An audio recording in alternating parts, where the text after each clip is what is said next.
The latest escalation in fighting between the US and Iran was triggered by attacks on several cargo ships transiting the Strait of Hormuz. For months, the global headlines have focused on the world's biggest choke point, the Strait of Hormuz. It sits at the center of geopolitical flashpoints and has become a symbol of how fragile global trade can be.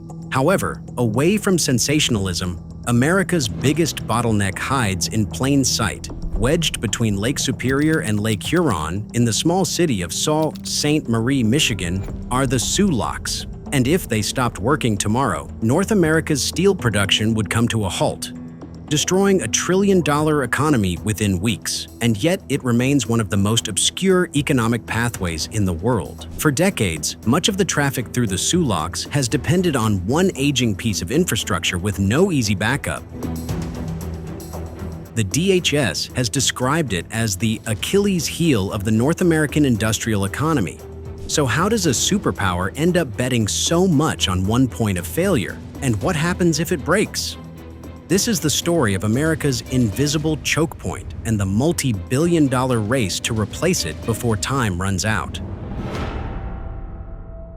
Every hour, a ship the length of 3.5 football fields slides through a gap of water in Michigan's Upper Peninsula, drops 21 feet, and continues on its way. The journey does not make any headlines, and it has continued for the past 50 years. Most Americans haven't heard of it, yet the country's economy depends on it going right. The ship is called a 1,000-footer, and there are 13 of them working the Great Lakes. Each one carries up to 70,000 tons of iron ore from the mines of Minnesota and Michigan's Upper Peninsula. It would take 7 full freight trains or 3,000 trucks to move the same load. From here, the ore goes to the steel mills of Indiana, Ohio, and Pennsylvania, where it gets turned into the steel that goes into cars, buildings, appliances, and military equipment. The whole circuit runs on these ships, and these ships run on one thing: a single lock on the St. Mary's River at Sault Ste. Marie, Michigan. It's called the Po Lock. It's 1,200 feet long and 110 feet wide, and it is the only structure on the Great Lakes large enough to fit a 1,000-footer through. Without it, those 13 ships go nowhere. And because those ships carry 88% of all the raw materials moving through the Great Lakes, without it, the industrial Midwest starts running out of the things it needs to function. Within 2 to 6 weeks of an unplanned closure, 75% of American integrated steel production stops. Auto plants run out of raw material. Unemployment jumps by nearly 6 percentage points. It is one lock in a town of 14,000 people, and the American economy has a 6-week runway before the lights start going out. The lock is 57 years old, and the story of how it became the country's most consequential choke point goes back 2 centuries. The St. Mary's River connects Lake Superior to Lake Huron and has done so for centuries. But before there was a lock, the river had a problem. For most of its length, it is a perfectly navigable waterway, deep enough for heavy cargo. However, right at Sault Ste. Marie, something inconvenient happens. The river drops 21 feet in less than a mile, tumbling through a set of rapids over a shelf of hard sandstone, sitting 1,000 feet beneath the riverbed. For anyone trying to move goods between Lake Superior and the lower Great Lakes, that stretch of water wasn't a route. It was a wall. By the 1840s, building better transportation had become inevitable. Iron and copper had been found in Michigan's Upper Peninsula in massive quantities, and the only practical way to move them east was through the Great Lakes. The first lock at Sault Ste. Marie opened in 1855, and it was 350 feet long. That was more than enough for the ships of the time. However, the U.S. economy was growing fast and the trade was exploding. Within a decade, the ships were getting bigger to carry more of it, and the infrastructure was already struggling to keep up. By 1881, the federal government had built a replacement. The Weitzel Lock was 515 feet long, but it wasn't enough either and was replaced by the first Po Lock at 800 feet by the end of the century. Over the next decades, a pattern emerged where commerce pushed the ships bigger. Bigger ships pushed the locks larger. Larger locks pulled even bigger ships into existence. By World War II, 3 locks were in existence: the Po Lock, the Davis Lock, and the Sabin Lock. However, they were still struggling to keep up. and what happened right at the cusp of war raised the stakes like never before. In October 1941, before America had even entered the war, a railroad bridge over the locks collapsed into the channel, blocking the Davis and Sabin locks completely. The only lock still open was the Old Po, which at the time couldn't accommodate the deeper drafts of the larger freighters. Within hours, 50 ships were anchored and waiting. The blockage lasted 48 hours. It was an accident, not an attack, and it was resolved relatively quickly. But the military paid close attention. If a collapsed bridge could paralyze Great Lakes shipping for 2 days, a deliberate strike on the locks could shut down American steel production entirely. The ore from Lake Superior fed virtually every integrated steel mill in the country, and every ton of it passed through Sault Ste. Marie. Congress approved a new lock 6 months later, in March 1942. Previous locks had taken 6 to 8 years to build. This one was finished in 16 months, with crews working through a Michigan winter, pouring concrete in temperatures so far below zero they had to run heaters just to make it set. It was named the MacArthur Lock after the general, and it opened in July 1943 at 800 feet long and 30 feet deep, big enough for the freighters carrying wartime steel. The contractor received a military commendation for the speed of construction. The whole project was treated as what it actually was, a national security emergency. The war ended, the ore kept moving, and through the 1950s, the ships kept growing. By the end of that decade, even the MacArthur Lock was becoming a bottleneck. The hulls were pushing deeper, carrying more per trip, and the economics of Great Lakes shipping were pointing clearly toward vessels that none of the existing locks could handle. In 1958, the Army Corps of Engineers began planning what would become the second and current Po Lock. Construction started in 1961, and partway through the project, the engineers tore up the original specifications and redesigned it larger. 1,200 feet long, 110 feet wide, 32 feet deep, the biggest lock ever built on the Great Lakes, on the site of the original Po that had stood since 1896. It opened in 1969, and the industry responded immediately. Within 4 years, the first 1,000-footer was sailing the Great Lakes, purpose-built around those exact dimensions. Then another, then another. 13 of them eventually, each one carrying 70,000 tons of ore per trip, the equivalent of 584 rail cars or 3,000 trucks. A single trip by a single vessel had an economic footprint of roughly $1.7 billion by the time the ore reached the mills and the steel reached the factories downstream. It was enormously efficient. It was also the moment the trap closed, because every one of those ships was built to fit the Po Lock and only the Po Lock. The MacArthur Lock at 800 feet couldn't fit them. The Davis and Sabin locks, older and shallower, couldn't fit them either. The entire carrying capacity of the Great Lakes ore trade, the raw material pipeline for American steel, American auto manufacturing, American construction, had been concentrated into vessels that had exactly one way through the system. Everyone could see it wasn't a good idea. It simply accumulated, one rational decision at a time, until the dependency was total and the vulnerability was absolute. The 1,000-footers kept sailing, the Po Lock kept working, and for decades, the question of what happened if it stopped never came up.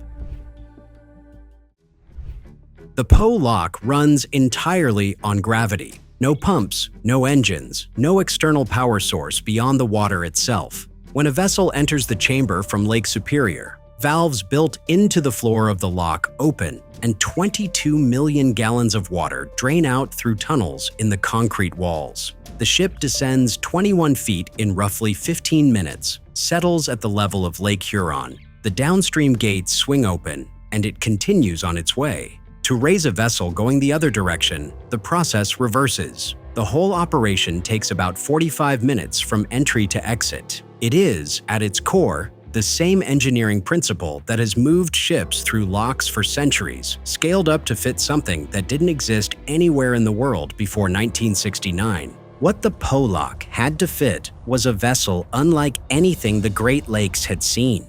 The chamber is 1,200 feet long and 110 feet wide, and when a 1,000-footer slides into it, there are roughly 3 feet of clearance on each side. From the lock wall, looking down the length of the chamber at a loaded freighter, the ship doesn't look like it's inside a lock. It looks like the lock was built around it. The Paul R. Tregurtha, the largest vessel on the Great Lakes, at 1,013 feet, has been making the transit since 1981. Its crew of around 30 people moves 68,000 tons of iron ore per trip, and it cannot leave the Great Lakes. The original St. Lawrence Seaway connecting the lakes to the Atlantic was built for smaller vessels, and a 1,000-footer could never fit through. These ships were designed for one corridor and one corridor only, and the Poe lock was the door.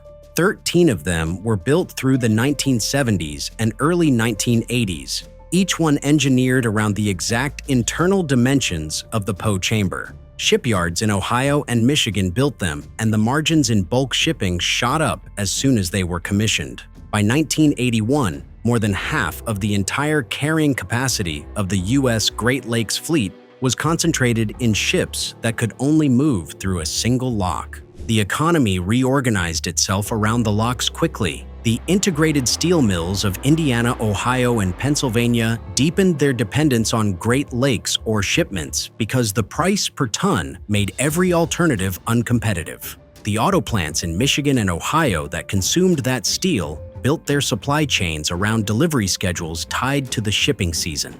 Construction companies, appliance manufacturers, and military contractors were all working downstream from the same pipeline. Within a decade of the Poe lock opening, the Great Lakes shipping system was generating over $50 billion in economic activity annually, supporting hundreds of thousands of jobs across 8 states. The Poe itself was built to last 50 years. The Army Corps closes it every year between January 15th and March 25th. During the winter maintenance window, the shipping season pauses and crews go in to inspect, repair, and replace what the previous year's traffic has worn down. For decades, this has kept the lock running well enough that the question of what happened when it eventually couldn't be maintained back to health didn't get asked seriously. There were signs. Through the 1990s and into the 2000s, the MacArthur lock, the smaller 1943-era lock beside the Poe, began experiencing more frequent unplanned closures. MacArthur-class vessels could divert to the Poe when their lock went down, which cushioned the impact.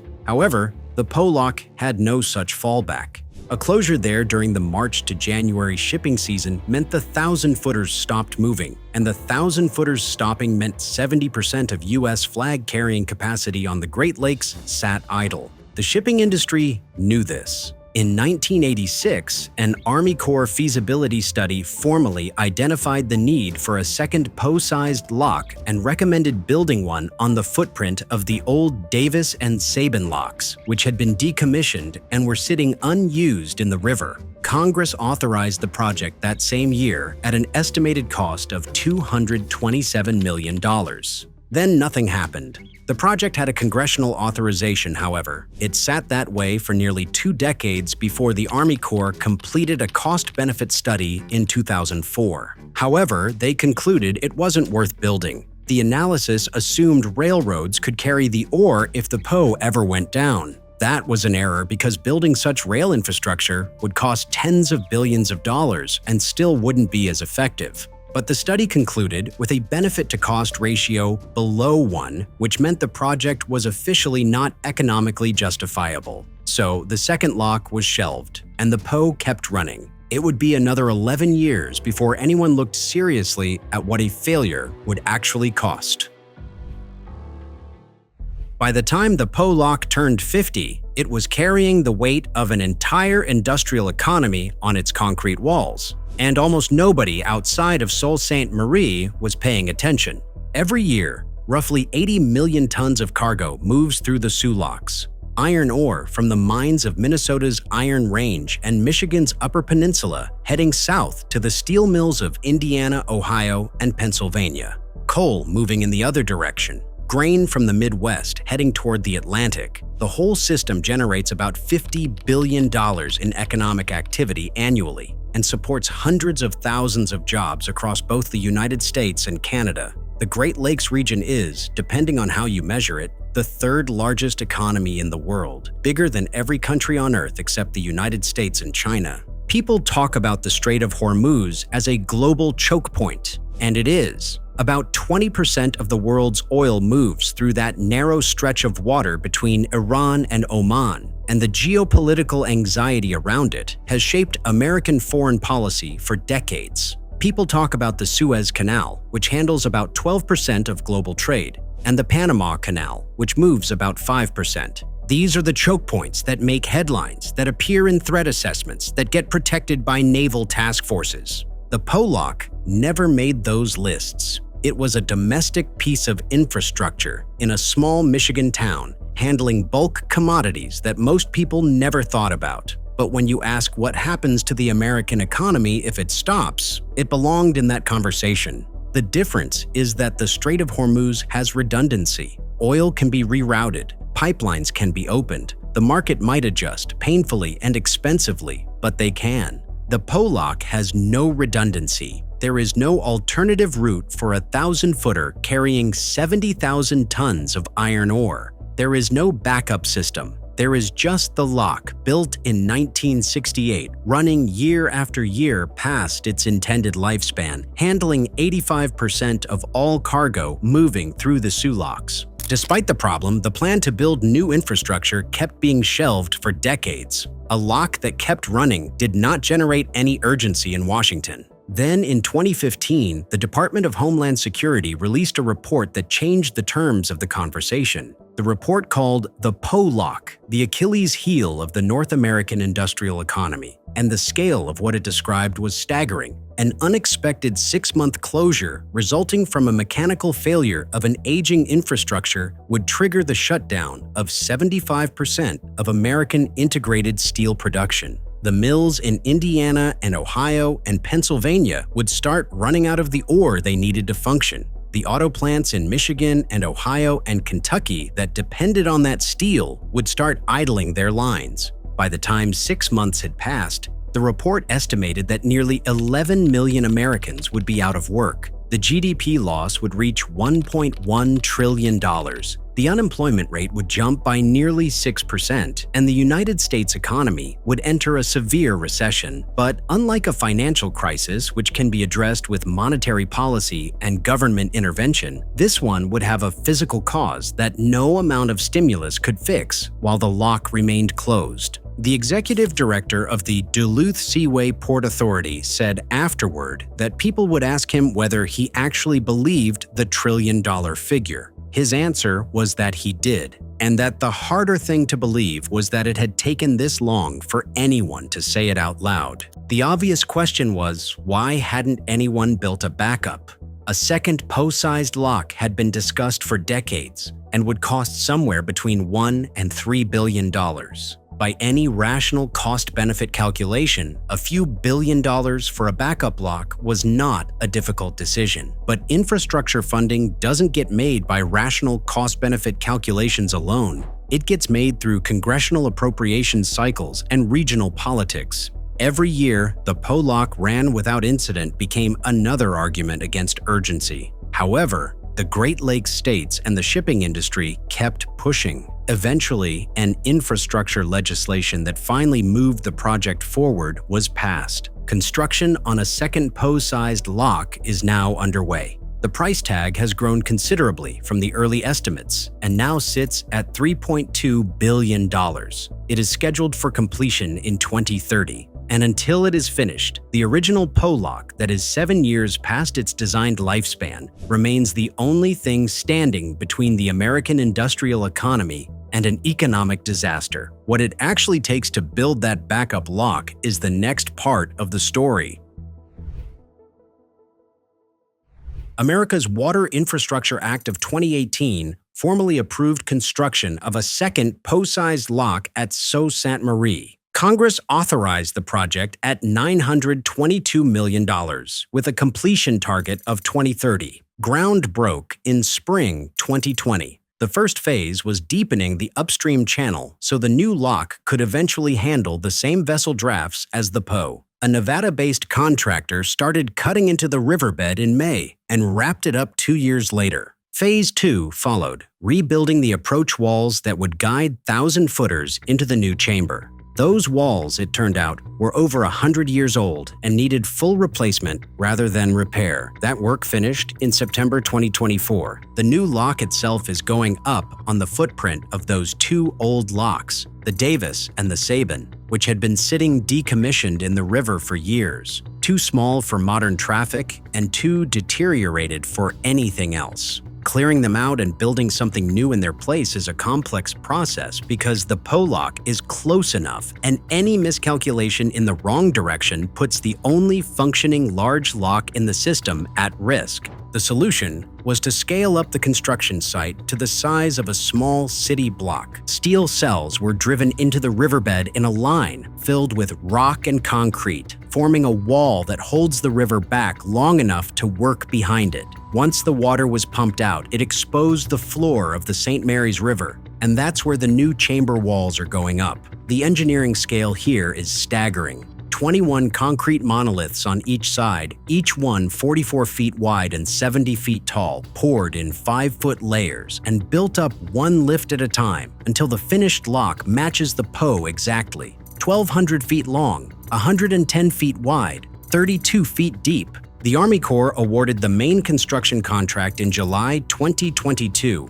to a joint venture of 3 Midwest contractors: Kokosing out of Ohio, Alberici out of Missouri, Trailer Brothers out of Indiana, for a base price of just over $1 billion, with additional contract options to follow as annual funding came through. By the end of 2023, the team had completed over $240 million worth of work. By mid-2024, that figure had passed $400 million. The walls were rising, but the cost has been rising faster. When the Army Corps went back to Congress with updated numbers, the $922 million had become $2.9 billion in base project costs, or $3.2 billion when inflation through the construction midpoint was factored in. The causes were straightforward. A nationwide labor shortage drove wages up across every trade on the site. Material costs spiked through the supply chain disruptions of the early 2020s, and the original estimate had carried assumptions about market conditions that didn't survive contact with reality. Michigan's Republican congressman demanded accountability as the cost had more than tripled before the most expensive phase of work had properly gotten underway. Even at $3.2 billion, the math makes sense. A project that eliminates the risk of a $1.1 trillion GDP loss is a reasonable investment at almost any price. As of late 2024, the project is still tracking toward 2030, given efficient funding and favorable weather. The lock chamber walls are going up. The old Davis lock is being filled in, and the Sabin lock is being demolished to make room for what replaces it. When it's finished, there will be 2 PO-sized locks at Sault Ste. Marie, and the doomsday scenario the Department of Homeland Security warned about will no longer be one bad day away from happening. The PO lock is years past its designed lifespan, but it has to hold on for 5 more. A 2020 economic validation study put the Soo Locks' total contribution at $46.2 billion in output for the Great Lakes region and $58.2 billion for the country as a whole. When the new lock opens alongside the PO, the shipping season gets more flexible, maintenance windows get longer, and the 1,000-footers finally have room to maneuver around an unplanned closure without the whole system seizing up. The Treasury Department projected a net economic benefit of up to $1.7 billion from the new lock alone, for a region that has been running its entire industrial supply chain through a single point of failure for 50 years. That number understates what redundancy actually means. But the lock doesn't control the lakes. Lake Superior hit its lowest water levels in a decade in 2024. Driven by drought conditions across the Midwest. For every inch the water drops, a loaded freighter loses several hundred tons of carrying capacity.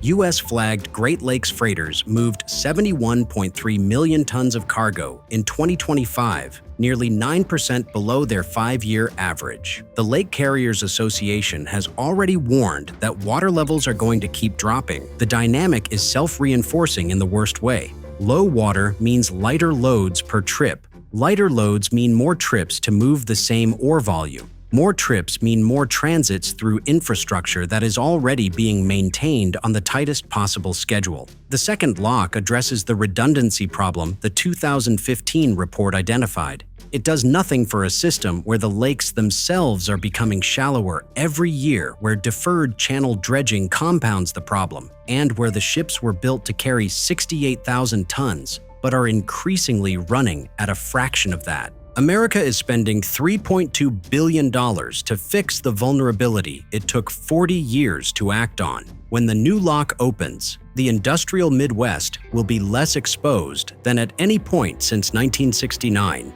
That is worth building. It is also, given what is happening to the water, one piece of a problem that keeps getting worse every day. What do you think of the U.S. effort to remove its biggest economic vulnerability? Do you see it happening over the next 5 years? Let us know your thoughts in the comments. If you enjoyed this documentary, make sure to watch our video on the race to bypass the Strait of Hormuz. Keep following Signum, and we will see you in the next video.